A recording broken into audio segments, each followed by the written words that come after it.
দেখো বাইরে কি খাবো, কোথায় যাব না যাব সব কিছু যতটা আর কি তোমাদের কাছে দেখাতে পারবো অবশ্যই দেখাবো।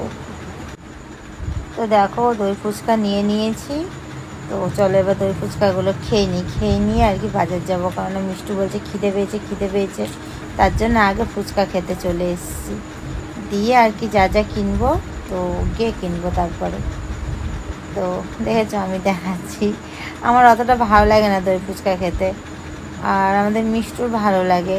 তো যেতে যেতে দেখো এই গরুগুলো কত সুন্দর লাগছে না, তো এদেরকে তো প্রণাম করলে খুবই দিন ভালো যায়, জানি আর অতটা দেখা যায় না, ওর জন্য আর কি আমিও দেখলাম, তোমাদেরও দেখালাম, গঙ্গাধারে যেতে যেতে আর কি দেখলাম।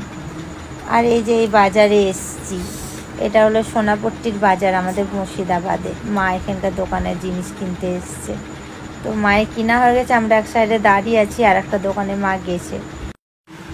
তো বাজার থেকে অনেকক্ষণ আগে চলে এসেছি, তো এসে আর কি একটু শুয়েছিলাম, অনেকক্ষণ আগে বলতে তাও 1 ঘন্টা হয়ে গেল বাজার থেকে এসে, এখন তো 9টা বেজে গেছে, পুরো 8টা সময়তে চলে এসেছি। এদিকে শোনাই।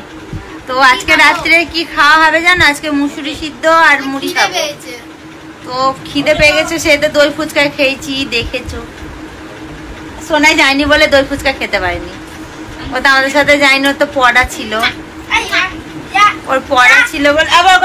তো বন্ধুরা দেখো আমার মা এখন এই দেখো তোমাদের বলেছিলাম না মুসুরি করবে, তার জন্য মুসুরি সিদ্ধ হচ্ছে। আর এ দেখো এখানে কালকের জন্য, কালকে পুঁই শাক কি দিয়ে করবো, মাছের মাথা, মাছ নিয়ে তো রুই মাছ খেতে ইচ্ছা করছে, তা বলে তোমার ছোট না বড় বড় রুই মাছগুলো। কালকে রুই মাছ হবে, আর এটা হবে, আর কি হবে, পটল সর্ষে বাটা।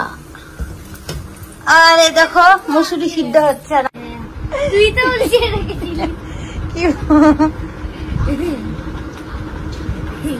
এটা হলো আমাদের মিষ্টুর পুতুল, অনেক ছোটবেলাকার এই পুতুলটা, খুব ভালো লাগে আমার।